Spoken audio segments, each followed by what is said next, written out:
Hi, all. Sean Van Diver, president of Afghan EVAC, here today at the airport. So I thought I'd give you an update on how to get flights out of Afghanistan. As you know, SIV processing is still going, but all of the help for Afghans trying to get from Afghanistan to a third country to process and then from a third country to the United States is all paused from the government side. Now, if you can self-fund and you're in the consular track, so an SIV or an IV, you can get your own flight if you have a valid U.S. visa in your passport.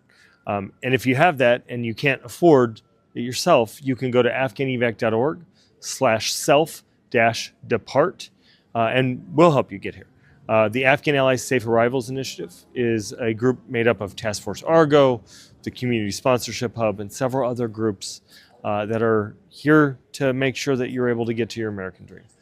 So if that describes you, you have a valid U.S. visa in your passport, and you're in the consular track as a SIV, an IV, or a asylee fall to join, go ahead and fill that out, and we'll get you a flight, and we'll help make sure that you're able to get sponsorship help when you get here, resettlement help when you get here. Somebody will meet you at the airport and get you settled into your new community. Thank you. Stay tuned. Stay safe, and we hope to see you soon.